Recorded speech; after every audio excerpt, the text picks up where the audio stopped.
Good morning, everyone. This week's Torah portion begins with the commandment for the Jewish people to contribute for the building of the Mishkan. And the verse begins, speak to the children of Israel and instruct them that they should give from every person. They shall take from every person, asher yidvenu libo, that his heart motivates him, that he's motivated and inspired to give from the heart a contribution for the Mishkan. And then the Torah says, what should they take?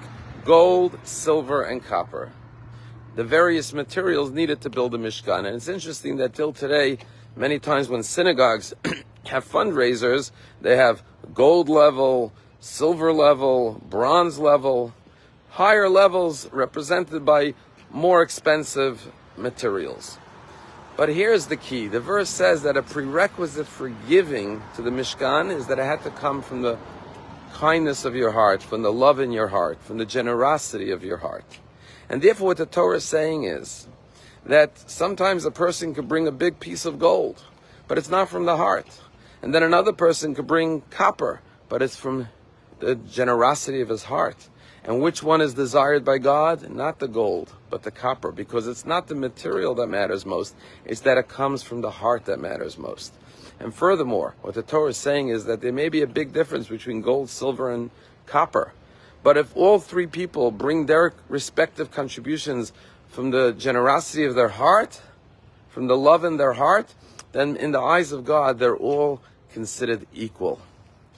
And that's how our rabbis also explain, why is it that the Torah portion about the giving of the contributions for the Mishkan, Terumah, follows last week's Torah portion, which is Mishpatim. What's the connection?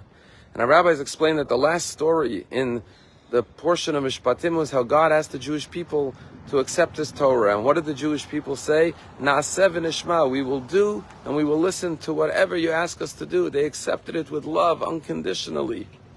And therefore, right after that comes the contributions for the Mishkan, because the Torah is saying is that our service of God and our generosity has to be from the heart. Na'aseh v'nishma, whatever you ask us to do, God, we will do everything that is within our capacity. This past Wednesday, 2 nights ago, we had a young woman speak in our shul. Her name is Milit Bar Chaim, and she survived the Nova Music Festival. She and her friends, 4 of her friends, hid underneath a bush for 6 hours until they were miraculously rescued. They were listening to gunfire and they heard the terrorists laughing. They were feet away from them, but they, thank God, didn't get detected by the terrorists, and they miraculously survived. The terrorists walked on past their bush.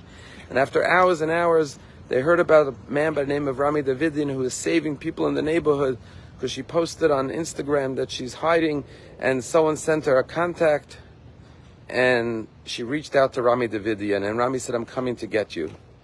And sure enough, Rami honked his horn to indicate that he was nearby. They came out, and then there was another man, Leon Bar, who took them to Rami's truck to save them. Tragically, Leon Bar was killed the next day when he kept on going back, a father of 4 children. But Rami Davidian saved over 700 people that day from the Nova Music Festival. And when Milit Bar Chaim made her presentation, she put up a picture of Rami Davidian and said, this man saved my life and 700 others. And then a picture of Leon Bar, who tragically was killed. And said, I want to remember Leon Bar, who sacrificed his life, and honor Rami Davidian. Well, when Dini and the women from Palm Beach Synagogue went to the trip in Israel last month, they actually met Rami Davidian. And furthermore, Rami Davidian spoke in our synagogue about a month ago.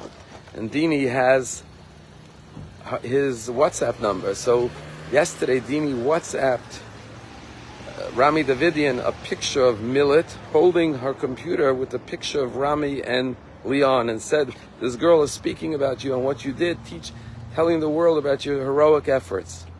And Rami sends a voice note back to Dini and says, which one is that? He wasn't even sure who this girl was, because he saved 700 lives. He doesn't know and remember each and every one. And when Dini went on and told the story, he went through his messages from October 7th and found the messages that Milit sent to Rami, and screened it, took a picture of the text messages and sent it to Dini. And Dini showed it to me last night.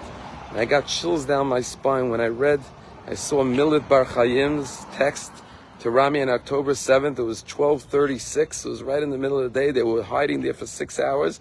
And she writes in big letters, Anachnu mitchananot alecha. We're pleading with you. Tatsilu otanu. Rescue us, with an exclamation mark. And sure enough, Rami saved her and all of her friends.